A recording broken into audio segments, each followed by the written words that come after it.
profesor Martino ha elegido un tema realmente convocante y además que nos preocupa sobremanera. Va a hablar sobre inteligencia artificial, ventajas y peligros.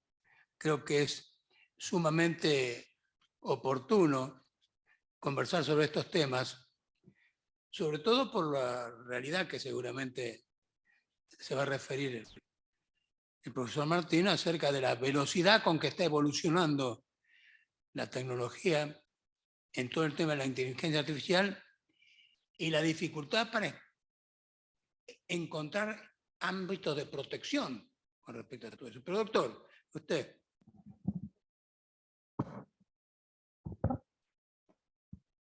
Muchas gracias, doctor Arena. Sí, la idea es tratar este tema que es tan actual. Por su vastedad, este tema no lo domina nadie. Es decir, alguien que diga, sé todo de inteligencia artificial, miente sabiendo de mentir. Por lo tanto, yo lo que voy a hacer es contar lo poquito que sé, porque tuve la suerte de acompañar todo el proceso desde el nacimiento de la inteligencia artificial hasta el día de hoy. Esta edad me cuesta bastante trabajo estar detrás de la velocidad con la cual actúan los jóvenes. Entonces, comienzo. Me gusta esta cita de Machado, que es propio de aquellas mentes estrechas en vestir contra todo aquello que no le cabe en la cabeza. Me parece que la frase de Machado tiene mucha aplicación hoy.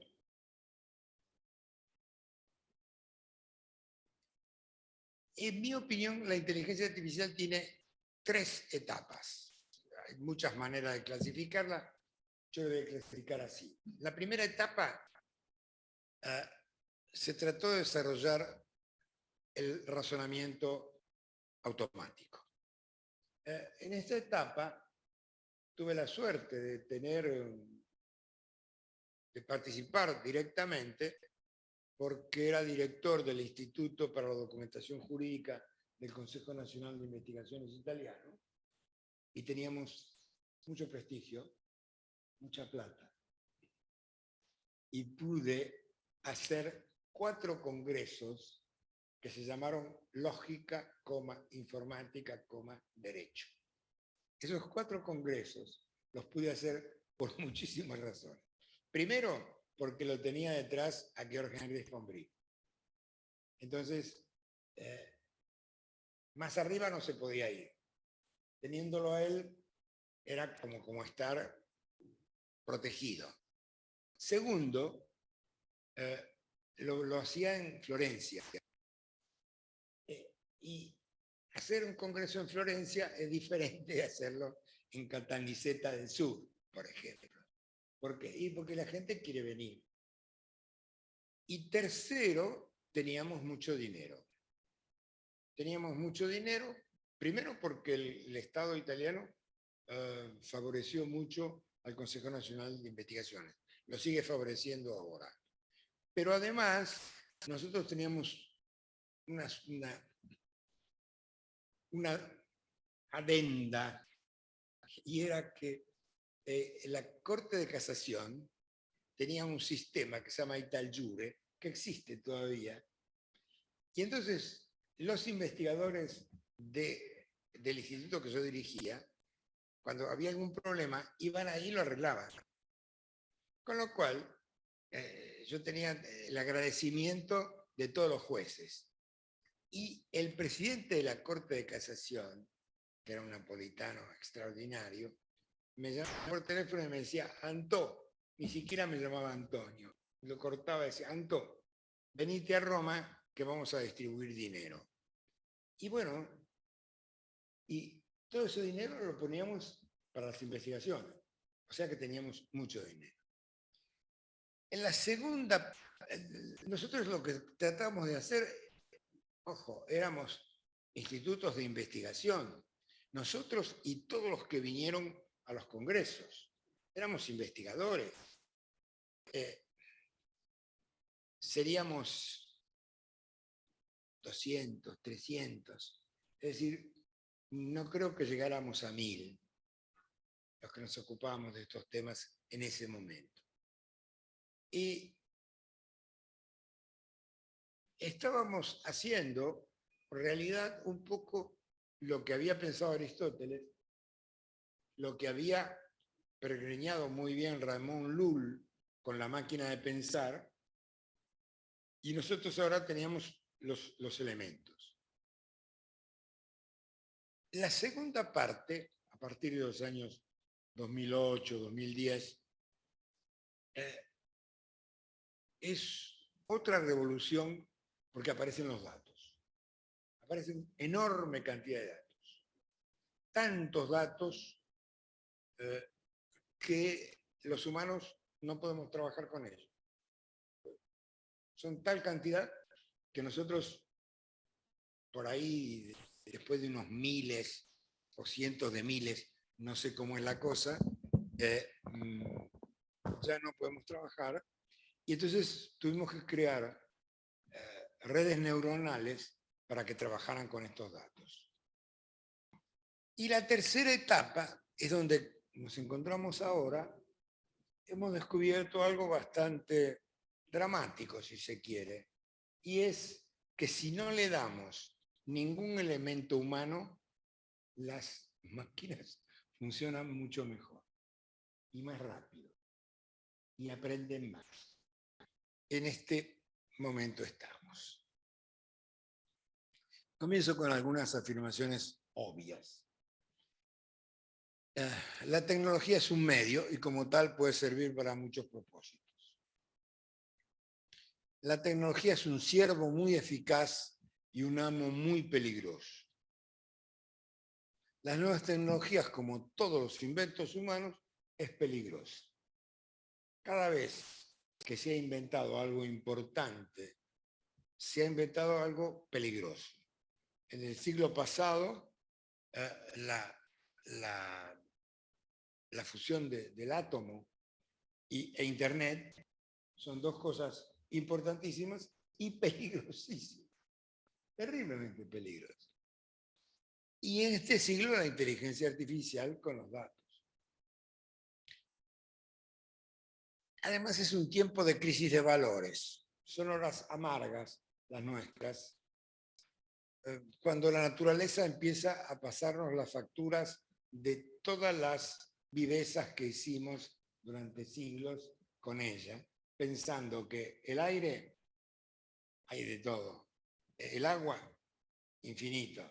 Siempre nos parecía que todo era a la abundancia, y estamos descubriendo que no, que es todo finito y que, digamos, la naturaleza, de alguna manera, nosotros formamos parte de la naturaleza. Y la naturaleza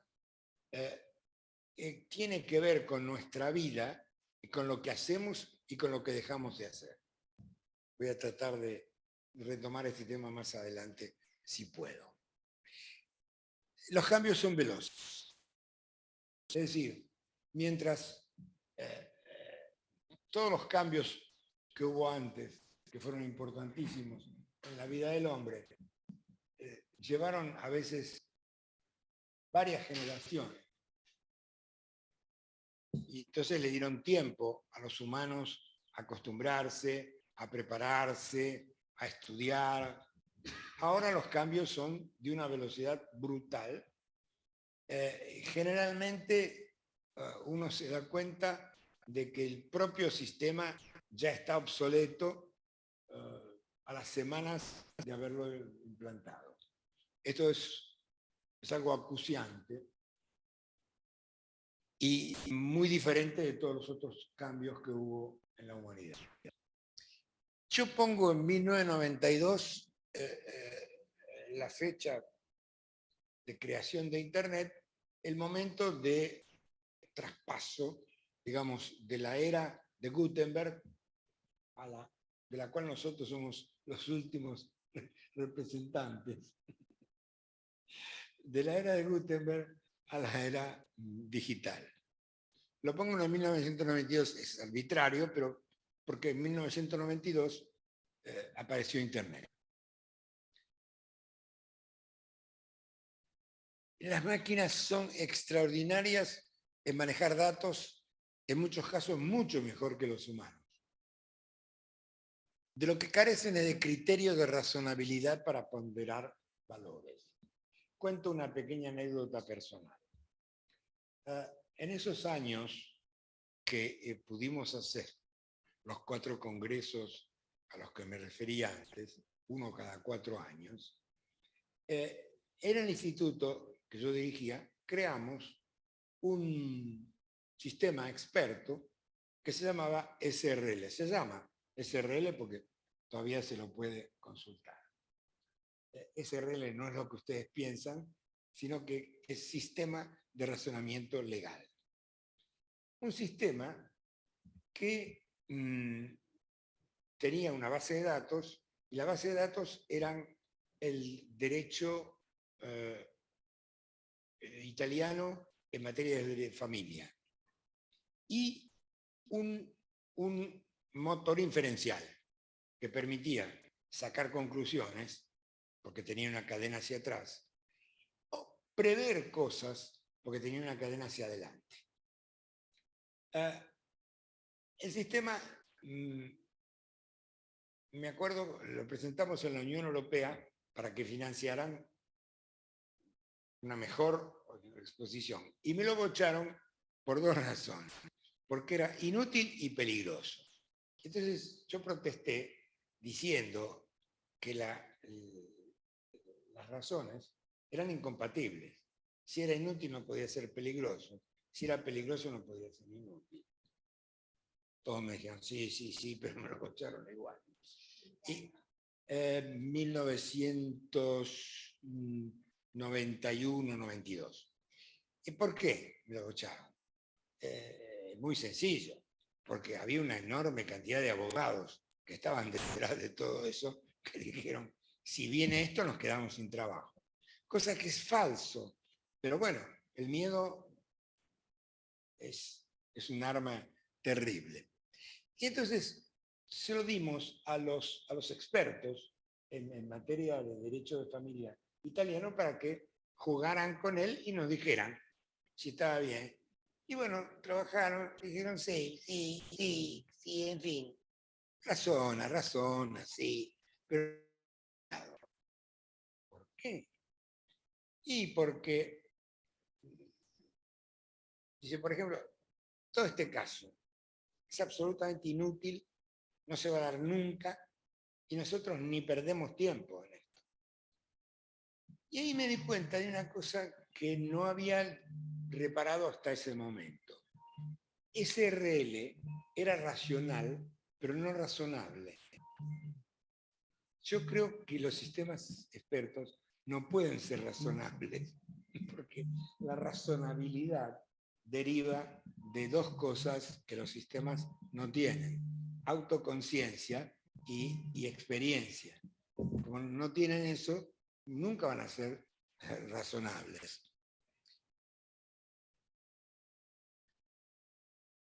Los programas de inteligencia artificial carecen de conciencia. Por lo tanto, no entienden lo que están haciendo. Carecen de un cuerpo y por lo tanto no tienen sensaciones corpóreas. Carecen de un contexto. No son seres vivos. Y puse como ejemplo ¿Qué es la vida?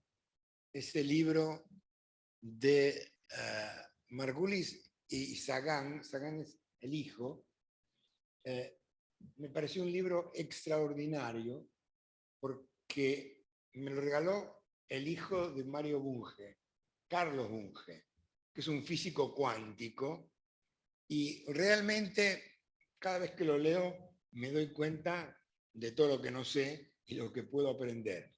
Y una cosa muy importante que tiene la vida, que la descubrieron, por así decirlo, a dos chilenos, Varela y Maturana, que es la autopoiesis. ¿Qué es la autopoiesis? La capacidad que tienen los cuerpos de autoalimentarse y sostenerse. Y mientras un cuerpo se autosostiene, vive. Y curiosamente, la especie está hecha para automantenerse y sobrevivir, cosa que no tienen los programas de computación. Como la IA es una tecnología pujante, combinando procesos de lenguaje natural con redes neuronales, se desarrollaron exponentes al rescate de un nuevo paso evolutivo que se ha optado por llamar personas virtuales o virtual person, que tienen un conocimiento previo, que entienden millones de palabras, que entienden terminología, desde una fruta, una bebida, un deporte, un lugar, un oficio, animales, conocen miles de categorías, entienden fórmulas químicas, manejan fechas raras como el tercer domingo de octubre, pero careciendo de ponderación, se limitan a los contextos en los cuales fueron creados. Entonces, para esos contextos son extraordinarios. Lo sacan de ese contexto, no sirven para nada. Pueden aprender, pero muy poco en materia de contexto. Bueno, las redes neuronales. Esto es el dibujo de una red neuronal. ¿Cómo funcionan las redes neuronales? Se van creando capas de redes neuronales para que simulen algo así como una sinapsis de nuestro cerebro. No es la sinapsis de nuestro cerebro. Sí, no tiene nada que ver. Es una cosa parecida que trata de hacer como si, pero es otra cosa. Pero es lo que tenemos. 10 habilidades humanas que no pueden ser sustituidas por la inteligencia artificial. La creatividad, la empatía y la inteligencia emocional, el pensamiento crítico, la comunicación interpersonal, tomar decisiones complejas, capacidad de liderazgo, trabajo en equipo, conciencia moral, adaptación al cambio, automantenimiento, lo que dijimos antes de la autopoiesis. Cada uno de estos temas podría ser motivo de discusión y ver hasta dónde. Los largo y después podemos discutirlos. El Large Language Model son modelos de lenguaje extenso, son un tipo de sistema de inteligencia artificial que fue entrenado con grandes cantidades de datos, de textos, y pueden entender el lenguaje natural, producir respuestas similares a las humanas. Estos modelos utilizan algoritmos avanzados de aprendizaje automático para comprender y analizar los matices del habla humana, incluida la sintaxis, la semántica y los significados de contexto. Se usan, hay muchos usos, sobre todo para las traducciones automáticas y la investigación científica. Entiende, razona, analiza, interpreta, observa. Son formas simplificadas que expresan una comparación imperfecta con los procesos cognitivos biológicos. Son simulaciones cada vez más sofisticadas, basadas en procesos computacionales complejos, combinados con operaciones lógicas.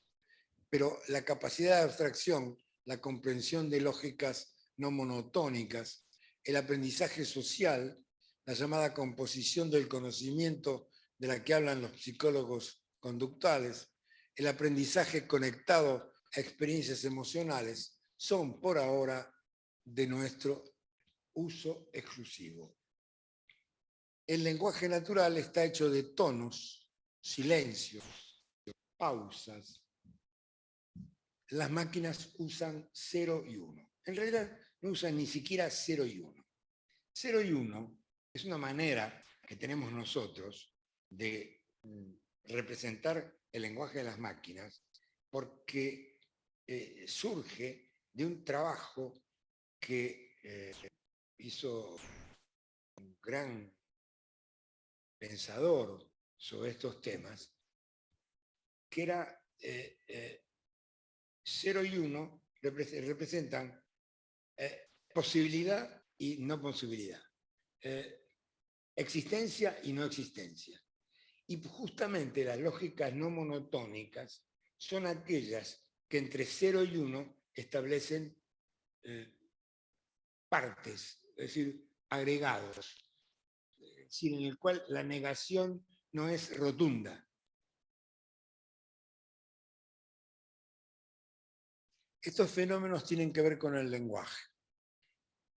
En principio era el verbo, dice el Evangelio de San Juan. Y en 1440, la invención de la imprenta por Gutenberg fue un cambio importantísimo en el lenguaje, porque permitió que muchísima gente leyera cosas que antes no podía leer.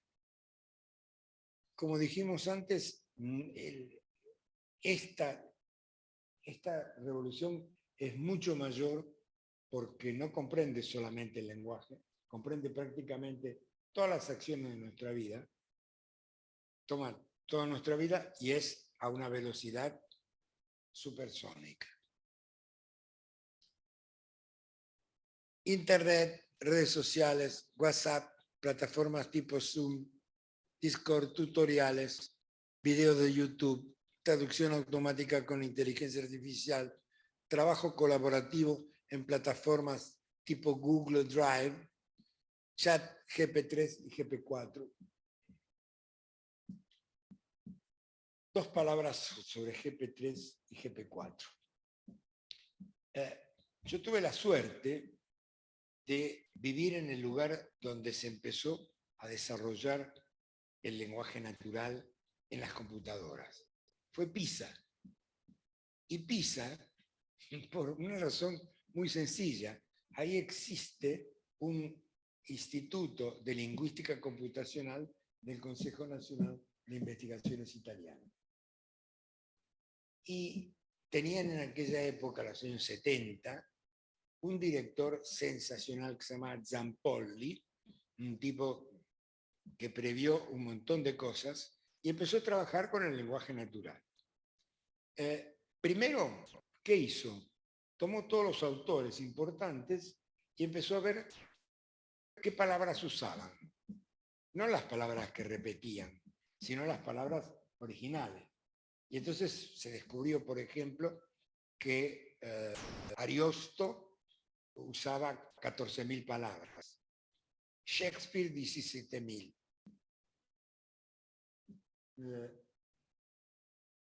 Cervantes 24.000. Es el autor que maneja más palabras.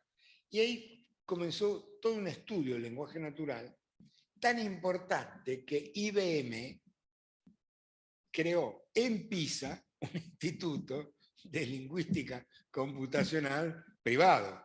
¿Para qué? Lo podríamos decir de una manera poco elegante, para espiar lo que estaban haciendo los de lingüística computacional y de cuando en cuando intercambiar soluciones. La cosa creció tanto, que Noam Chomsky, decidió inaugurar todos sus cursos en Pisa, en la escuela normal, y después los llevaba a Estados Unidos. Y nos trajo enormes problemas porque, claro, una clase de Chomsky no era lo mismo que una clase de cualquier otro. Venían 3.000, 4.000 personas de toda Europa. No teníamos dónde ponerlas. Entonces teníamos que poner afuera computadoras, paneles, para que la gente pudiera ver.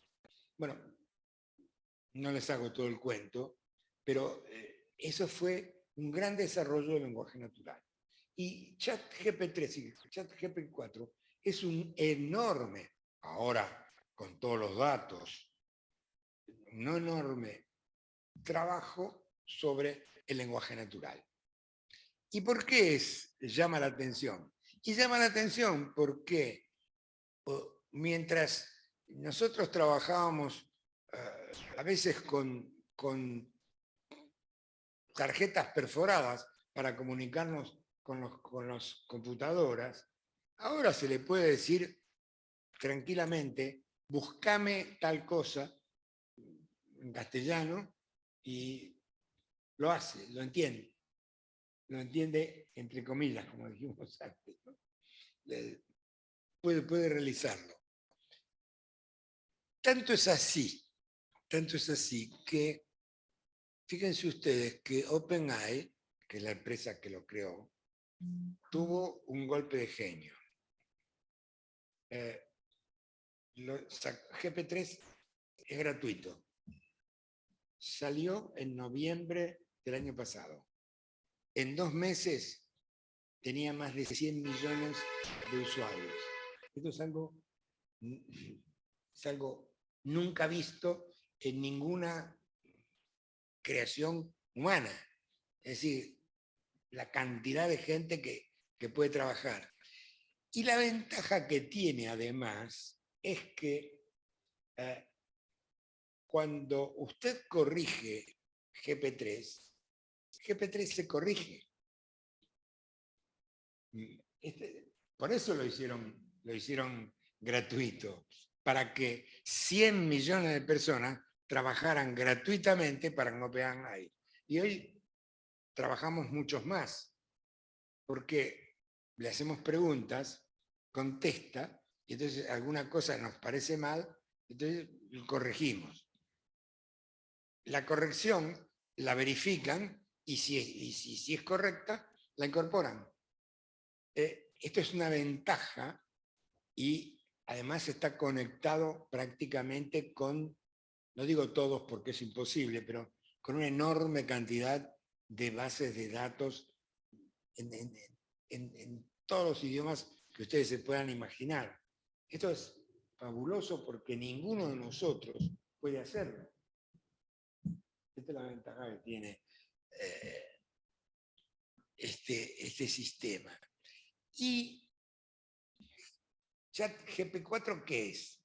Es lo mismo, pero mejorado con todas las correcciones que se le fueron haciendo. Pero ChatGPT4 se paga. Es decir, esta es la diferencia.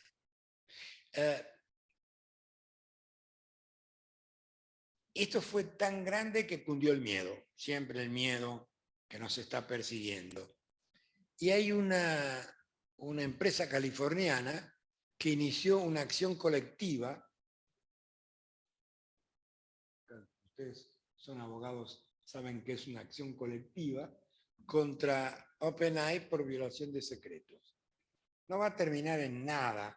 Esto va a ser un juicio que va a durar un montón de tiempo, se va a abrir a prueba, pero, digamos, se hacen famosos los que iniciaron la acción colectiva, creo yo. Yo creo que en vez de suspender el chat GP3 o GP4 por miedo, como hizo el garante para los datos italiano, lo primero que hizo fue suspenderlo. Yo creo que es mejor primero averiguar qué es y dónde está.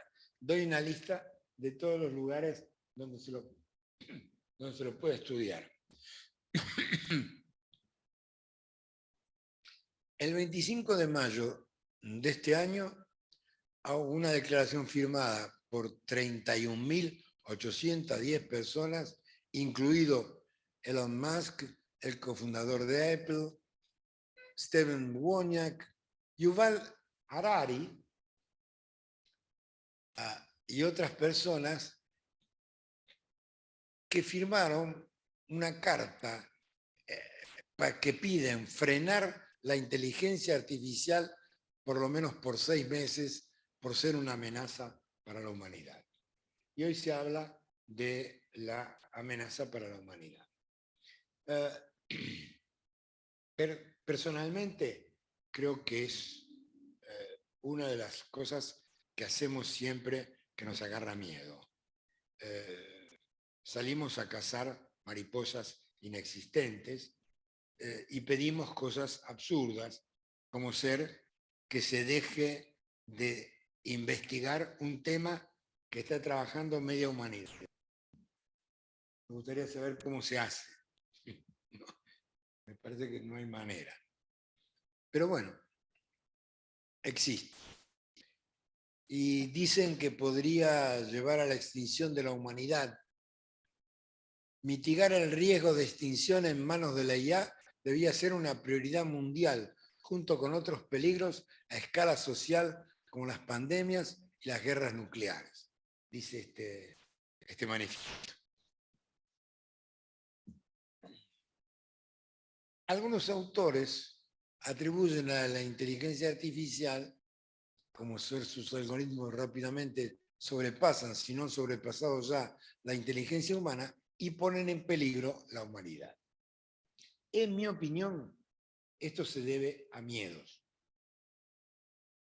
Miedo porque el robot provoca miedo y trae miedos ancestrales. Hoy, antes de comenzar, hablaba un poco del golem.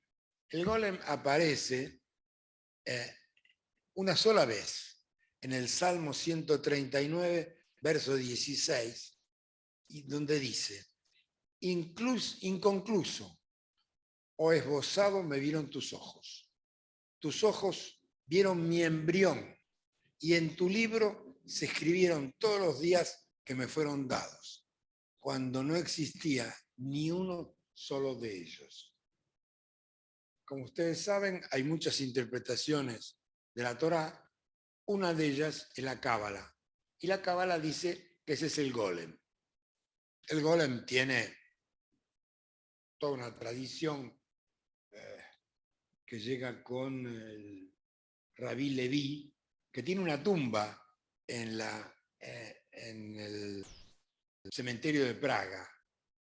Y se dice que Rabí Leví creó este monstruo que después no pudo manejar. Y Mary Shelley creó Frankenstein. Y Frankenstein también es una creación literaria. Es decir, el golem, Frankenstein y todos estos monstruos nunca los vio nadie. Funcionan en la memoria colectiva porque tenemos miedos. Miedos ancestrales, yo puse 6: la muerte, falta de autonomía, hambre, soledad, pandemia y la mutilación física.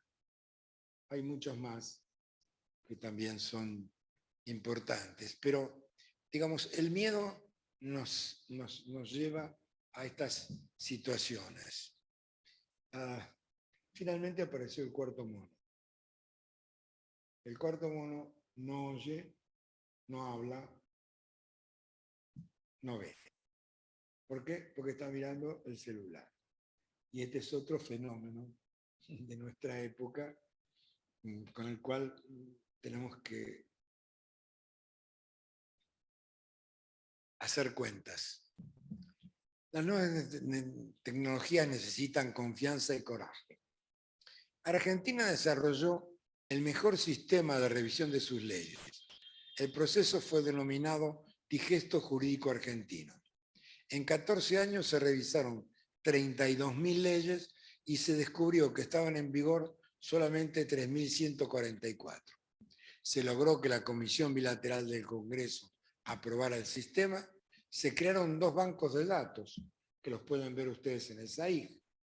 Uno con las leyes que están aprobadas y otro con las 29.000 y pico que fueron derogadas. Y se creó la ley 26.939 que da vigor legal a todo esto. ¿Se usa en Argentina? No. ¿Por qué? Juristas más prestigiosos que yo le van a explicar 1000 maneras por qué esto no se aplica. Yo les voy a dar una versión mía. Miedo. Miedo. Cuando apareció esto, los juristas que tenían que aprobarlo, si fueran jueces o abogados, tenían más de 50 años. Y tuvieron miedo, a lo mejor justificado. Miedo que con 3.100 y pico de leyes, la gente joven en pocos años le iba a pasar por encima. Y la ley 26.939 no se aplica en la Argentina. Existe, pero no se aplica.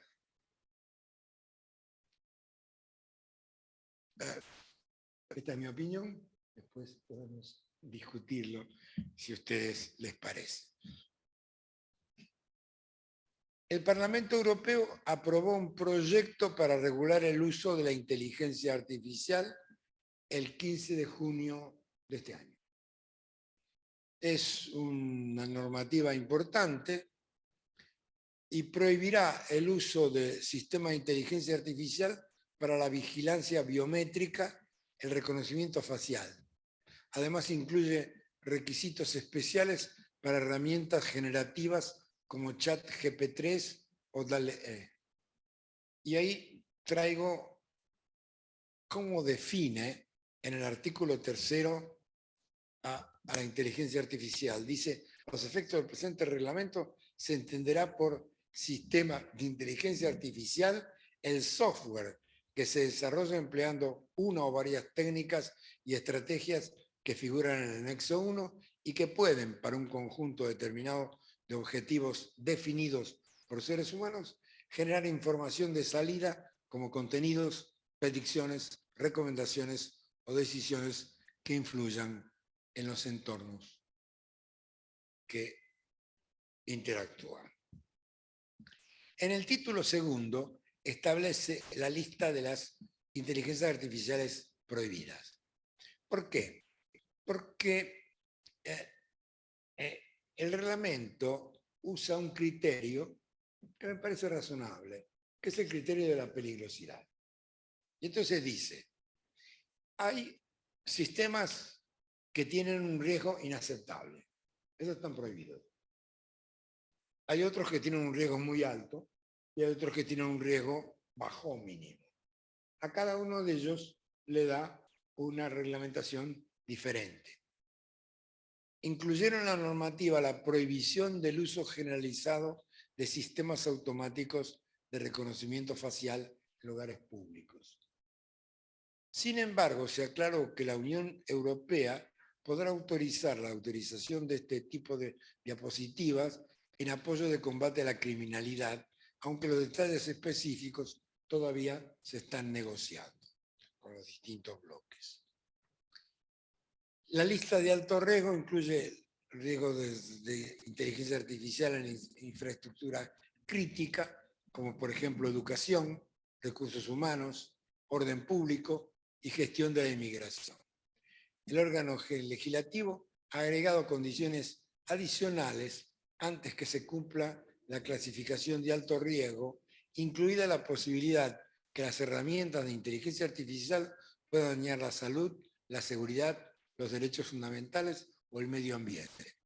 El documento menciona requisitos especiales para los sistemas de inteligencia artificial generativa como chat que vimos antes, capaces de producir imágenes, código, audio y otros medios que incluyan la obligación de informar, esto es lo que dice el reglamento, informar a los usuarios que es una máquina y no un humano el que produjo el contenido. Esto es una cosa mínima, pero se empieza a reglamentar.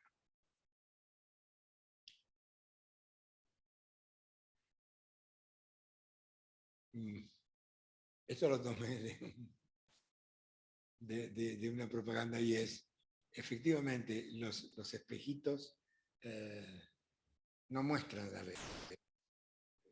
Los que miran solamente los espejitos manejan mal. A veces es conveniente mirar hacia atrás y ver qué es lo que está pasando. El 10 de junio del 21, Andrew Young, un candidato demócrata, habló frente a miles de espectadores sin estar presente. Su avatar lo hizo por él. El clon virtual de Young se dirigió a los usuarios dentro del metaverso Zepeto. Así demostró el potencial que tiene la industria creativa en esta tecnología. Cerró su discurso deseando que Nueva York se convierta en la capital mundial de esa revolución. La política empieza a ocupar un lugar dentro de esta forma de comunicación y, por ejemplo, Barbados abrió una embajada virtual en la plataforma de Decentraland para potenciar sus servicios exteriores y dar a conocer la nueva república. Esto dispara preguntas sobre si la embajada virtual de Barbados es una representación oficial y legítima, pasible de ser reconocida, lo que lleva a pensar algo central. ¿Bajo qué reglamentos se van a comportar las instituciones y los avatares en el metaverso? La influencia de las empresas vinculadas con la inteligencia artificial no solo se limita a la tecnología subyacente, sino que atraviesa el ámbito social. Es por ello que la concentración de poder tecnológico, económico y político en manos de los 5 temibles norteamericanos, que ocupan el centro de la escena de desarrollo y uso comercial de la inteligencia artificial, tiene una especial importancia, igual que las 3 Chinas. Con un agregado, las chinas son mucho más peligrosas, porque en China existe un ministerio, que es el Ministerio de la Tecnología, que exige, cuando uno lleva algún proyecto de inteligencia artificial a China, que deposite el original en ese ministerio y ellos ven todo. Y además dicen que no lo usan para espiar, pero sabemos que los chinos espían. ¿Y cómo? Además, dictadura. Una dictadura feroz. Las megacorporaciones digitales no solo son capaces de ejercer una influencia política, tienen los recursos financieros para, por ejemplo, si yo quiero litigar con Google, Google tiene un presupuesto que supera muchísimo el presupuesto de cualquier país desarrollado, no digamos la Argentina. Entonces, ir contra estas empresas es una quijotada, porque no digo que no se deba hacer, digo que es muy peligroso hacerlo, difícil. El gobierno brasileño hizo muchísimas cosas y en octubre del 21 alcanzó 1.500 servicios digitalizados. Este periodo de 34 meses se han empleado a ofrecer servicios digitales con énfasis en el Pixel y en las carteras digitales de tráfico y trabajo. Y la Secretaría Especial de Distribución y Gestión y Gobernanza Digital del Ministerio de Economía, la digitalización de los servicios públicos ha generado un ahorro de 300 millones de reales en el año 2019.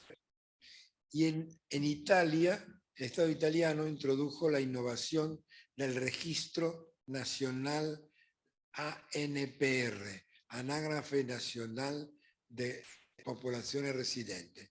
Es un sistema integrado que permite que todas las municipalidades y todas las regiones, en lo que nosotros llamaríamos provincias, estén conectadas y usted puede inmediatamente pedir cualquier dato a cualquiera de ellas. Ventajas.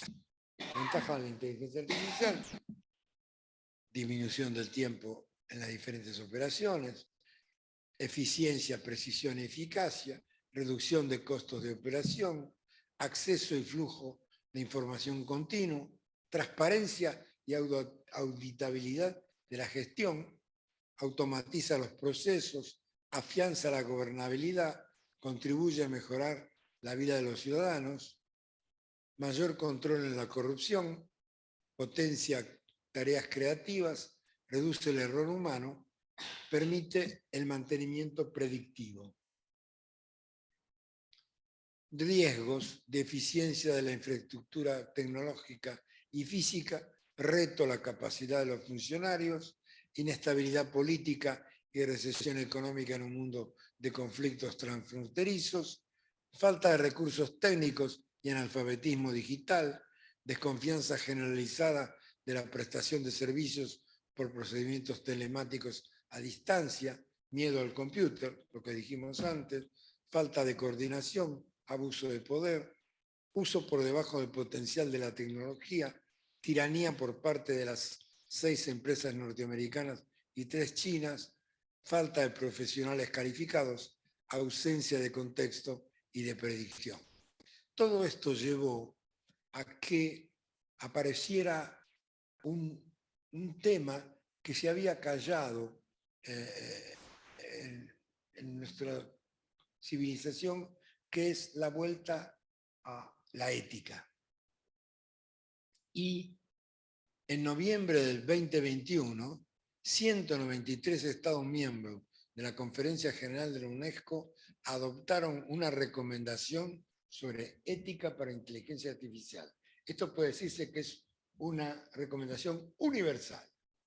Es la primera vez que se logra un hecho semejante.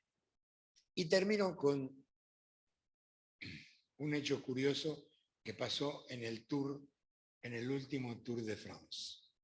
El señor que iba atrás, que tenía la malla amarilla, que era el líder, en un momento determinado iba adelante y el que iba atrás, el que ahora está adelante, iba atrás de él y se cayó. Era el momento perfecto para aprovechar y salir corriendo. Pero no, él hizo lo que hacen los buenos ciclistas. Esperó que el otro se levantara y lo acompañó en el periodo. Y por esa razón, esta foto histórica en que el de atrás, cuando lo pasa, le da la mano. ¿Por qué pongo esto? Porque esto tiene que ver con confianza, tiene que ver con presencia del otro, y esto todavía las máquinas no lo pueden hacer. Gracias.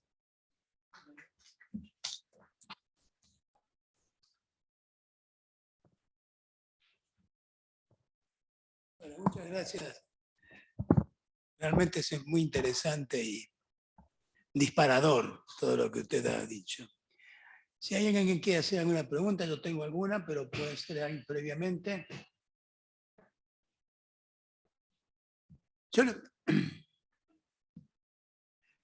Yo simplemente, primero agregarle a los miedos en un momento como el que vivimos en la Argentina. Yo recuerdo la Divina Comedia, y como ustedes recordarán, en las puertas del infierno, cuando entraba, hay un cartel que decía: dejad afuera toda esperanza, lo que vais a entrar. Yo creo que ahí Natalia Guerino estaba diciendo que estamos en el infierno cuando perdemos la esperanza. Así que cuidado en la Argentina en este tiempo sobre este tema.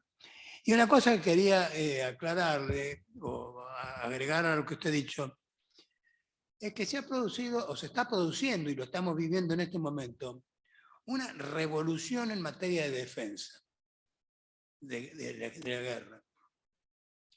El secretario de la OTAN hace una distinción entre un misil y un arma de tipo tecnológico de este tipo. El misil es 6 o 7 veces más caro. Esta arma es 7 veces más barata. Segundo, esta arma cibernética es 2 veces más veloz que el misil. Tercero, el arma tecnológica destruye un sistema, el misil solamente un objetivo. Cuarto, el arma tecnológica lo puede manejar un chico del secundario. El misil lo tiene que manejar una enorme cantidad de especialistas militares. Otra característica, no es posible garantizar la vulnerabilidad, la invulnerabilidad del objetivo en materia tecnológica. O sea que los sistemas no hay forma de protegerlos. Y además de todo esto, es imposible determinar el origen de dónde salió el arma tecnológica frente al misil, que es fácilmente encontrable. Todo esto está hablando de una revolución en materia de defensa y guerra. Aparte de eso, que hay una nueva situación que se puso de manifiesto. No sé si ustedes lo hubieran advertido. Hace 1 año o 2 años, Corea del Norte, es decir, el líder de Corea del Norte, fue ridiculizado por Sony en un programa que se iba a difundir en Estados Unidos. Corea del Norte, que tiene un gran desarrollo de inteligencia de todo esto, advirtió que si ese programa se difundía en Estados Unidos, ellos iban a tomar las respuestas del caso. Y las respuestas pueden destruir el sistema eléctrico de Estados Unidos, por ejemplo, por un rato. A tal punto que Obama desistió y ordenó que no se hiciera ese.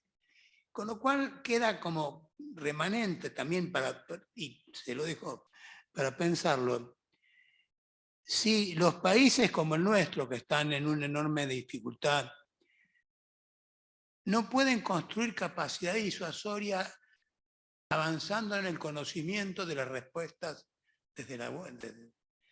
Ustedes se dan cuenta que en este momento en la guerra de Ucrania con Rusia está empezando a tener una gran importancia el conocimiento de todos esos temas. Creo que estamos frente a un mundo nuevo, como usted muy bien lo dijo, y con la preocupación que yo les decía al principio, de que la evolución de los tiempos es mucho más rápida lo que se genera que las defensas que nosotros podemos diseñar para este nuevo desafío.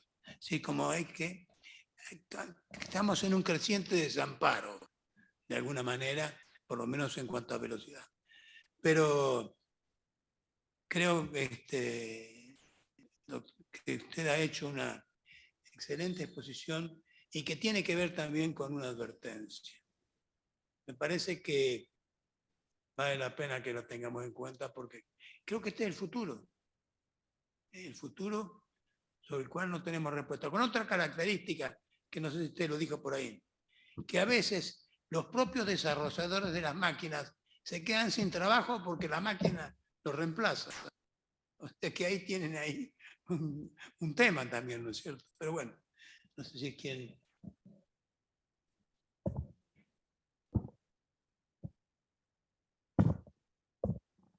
Bueno, Bueno, Antonio, como siempre, muy claro y muy expositivo en todos los temas que nos ilustraste. Yo quería no dejar de recordar que Argentina, justamente lo estaba mirando en el celular, recordando, un grupo de representantes de universidades argentinas y de asociaciones con relación a protección de datos, internet, etcétera, han firmado, han suscrito junto con autoridades similares y pares de Latinoamérica la Declaración de Montevideo, ¿sí? Que me parece muy importante, en marzo del 2023, donde recoge muchos de los principios de la OCDE, que fueron los primeros y precursores de los de UNESCO que mencionaba Antonio, y sobre todo haciendo muchísimo hincapié en que la tecnología debe tener como centro a la persona, ¿sí? Esto lo dice no solamente en relación a la persona en sí, sino a la relación también de la persona con el medio ambiente. La tecnología debe ser sustentable y debe respetar a la naturaleza. Y pone el eje de todos la manifestación y de la Declaración de Montevideo, que como digo es de marzo del 2023, fundamentalmente en el respeto de la diversidad, en el respeto de los derechos humanos. Y eso me parece igual a como lo hace la declaración las declaraciones que viene realizando la Unión Europea y que se han cristalizado de alguna manera o han sido receptadas en este documento que acaba de ser conocido, puesto en conocimiento de la sociedad, que es este proyecto de regulación de la inteligencia artificial. Simplemente eso quería agregar a la exposición de Antonio.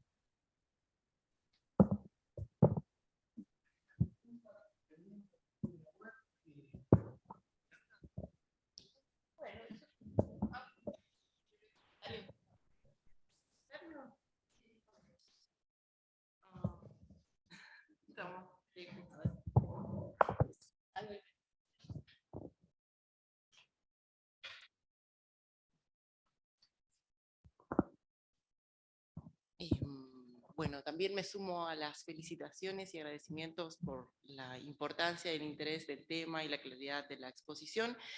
Yo siempre me pregunto en estas cuestiones cómo aplica la inteligencia artificial y las nuevas tecnologías en el ámbito educativo, cómo se llevan, digamos, con la educación en los términos en que todavía la manejamos, si se pueden incorporar y sobre todo tomando en cuenta esta cuestión que usted también mencionaba de la ética y de los profesionales, uno de los riesgos como la falta de profesionales calificados. O sea, digo, ¿hasta qué punto ahí la inteligencia artificial no está un poco amenazando, no sé, también la formación de profesionales calificados o pone en riesgo también la educación o las formas tradicionales de educación, ¿no? Pensar esta cuestión de los riesgos y las ventajas en ese área.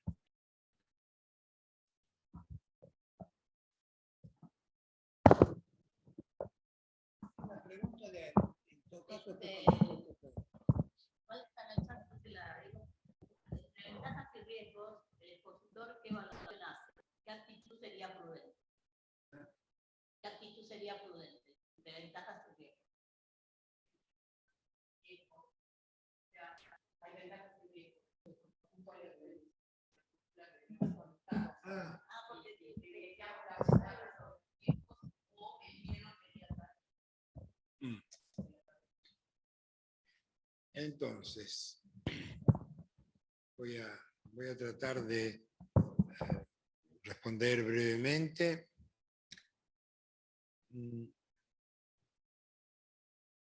La idea era decir algunas cosas y que funcionaban como disparadores. Como dije antes, nadie puede hablar de todo lo que está sucediendo porque es inmenso.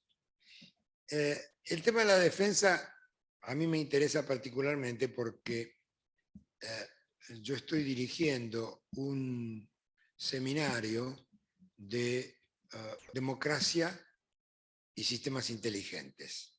Y en él invitamos al representante de la Armada, que es un capitán de navío, que es el actual representante argentino de la Armada que se ocupa de este tema. Y él nos dio una versión terrible de lo que puede suceder. Efectivamente, lo que usted dijo es cierto, los sistemas de inteligencia artificial aplicadas a las armas son baratos y por eso cunde el terrorismo. Es decir, los terroristas necesitan poquísimo dinero y poquísima instrucción para hacer cosas terribles como ser, por ejemplo, mandar un dron chiquitito, pero que tiene la capacidad de reconocer una cara y una persona y eliminarla. Es decir, les doy este ejemplo, hay muchos otros. Por ejemplo, nosotros no podemos dominar el mar argentino, en parte porque en estos últimos años se quitó a las Fuerzas Armadas todo presupuesto, y entonces prácticamente no tenemos barcos, no tenemos nada. Y de noche, si uno va al mar argentino, es una feria, porque están barcos de todo el mundo, piratas y más o menos, y no, están iluminando. Es un tema que tenemos que afrontar. Es cierto lo que tú decías, y claro, yo no me puedo ocupar de todas las cosas que se han firmado muchos tratados. Yo le dediqué un año de los cursos que estoy haciendo en el tercer piso, en la Academia de Ciencias, le dediqué un año, el 2020, a ética y sistemas inteligentes. Y lo que hemos tenido es impresionante. ¿Por qué? Y porque es por primera vez, en parte por el miedo, o en parte por la peligrosidad, que nos planteamos, estamos haciendo las cosas bien, estamos haciendo las cosas por lo menos razonablemente, y parece que no. Lo que decía usted es los sistemas de educación. Y los sistemas de educación se podrían aventajar enormemente por la inteligencia artificial, porque, por ejemplo, hay sistemas de inteligencia que aprenden. Entonces, el aprendizaje de un sistema podría servir perfectamente como modelo para el aprendizaje de los humanos. Pero hay que tener en cuenta una cosa que se está verificando ya. Los seres humanos tenemos una característica que yo lo llamaría la fiaca, si ustedes me permiten el término un poco lunfardo, pero bien claro. Pereza, si quieren que seamos más catedráticos. Y la pereza es algo que cuando una cosa se puede hacer con menos esfuerzo, se la hace con menos esfuerzo. Los niños actualmente, dicen los que saben de este tema, no saben las tablas de multiplicar. ¿Por qué? ¿Y por qué la van a aprender si cuando necesiten 3 por 8 se lo piden a la máquina?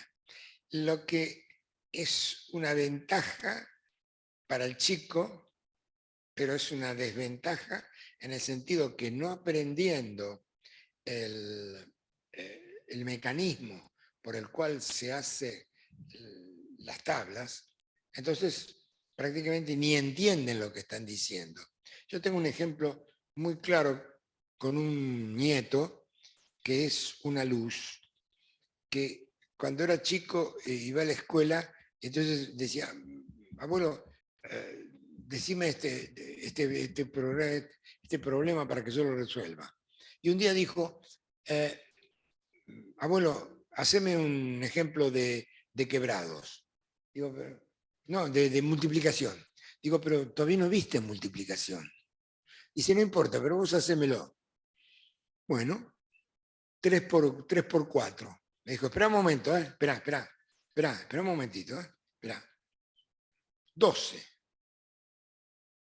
¿Qué había hecho? Había descubierto en su cabecita que la multiplicación no es más que una suma de sumas. Y entonces él sumó 3 veces 4 y le dio 12. Es decir, esto es mucho más importante que saber la tabla. Esto es saber cómo funciona la tabla. Si perdemos esa capacidad, por fiaca o por lo que fuere, le estamos dando un golpe muy grande a la enseñanza. Y a la pregunta de si...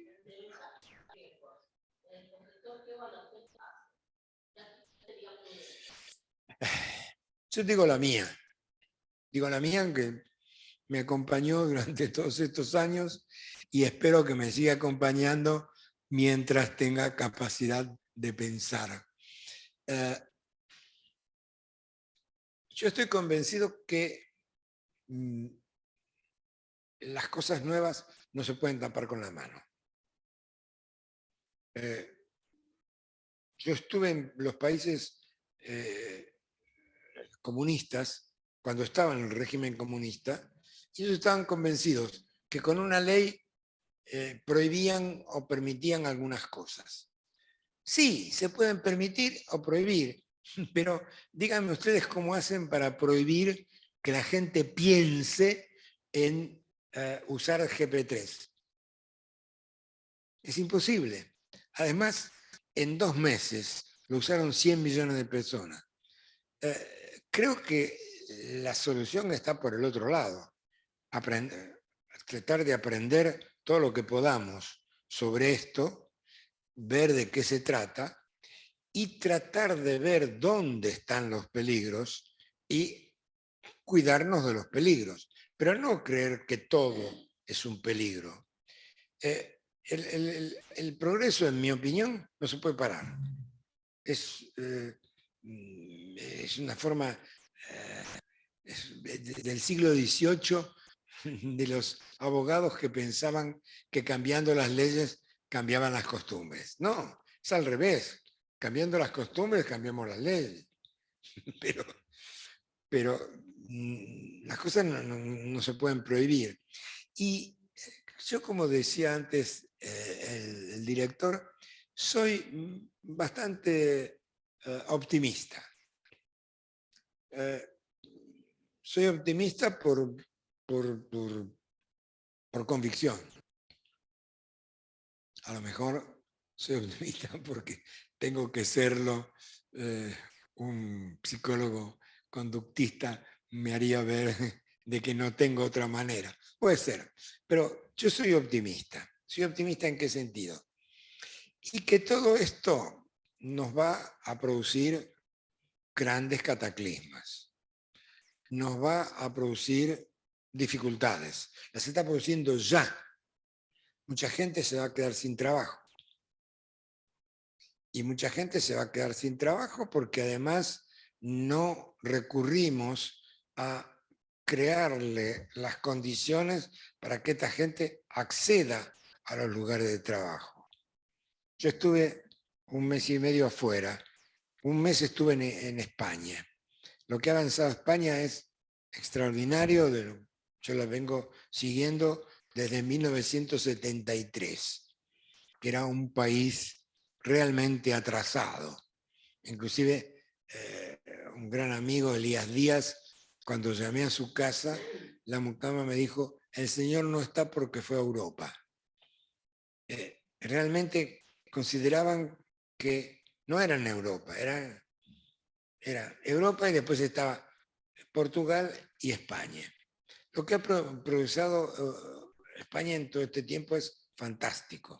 E inclusive este gobierno que acaban de hacer caer, no estoy haciendo propaganda política, ha creado fuente de trabajo. Es decir, han disminuido el paro. Pero cuando uno va a ver quiénes son las personas que entraron en este mundo del trabajo, el 62% no son españoles, lo que crea un problema bastante serio para las autoridades españolas de pensar qué son. Y son extranjeros. Son extranjeros que llegan, muchos de ellos indocumentados. Es decir, vamos a pasar serios problemas. Ya el solo hecho de que los sistemas estén rápidamente obsoletos nos crea dificultades serísimas, dificultades de todo tipo, económicas, sociales. El hecho de que haya empresas como las 5 norteamericanas y las 3 chinas que tienen presupuestos que superan largamente cualquier presupuesto nacional, eso es un problema. Pero yo creo que, como siempre, vamos a ir sorteando los temas, trabajando, aprendiendo, preguntando y sobre todo, reconociendo que nos hemos equivocado en alguna cosa. El poder decir, me equivoqué, es para mí una facultad extraordinaria que tiene el humano y que puede generar una corrección de lo que se estaba haciendo hasta ese momento.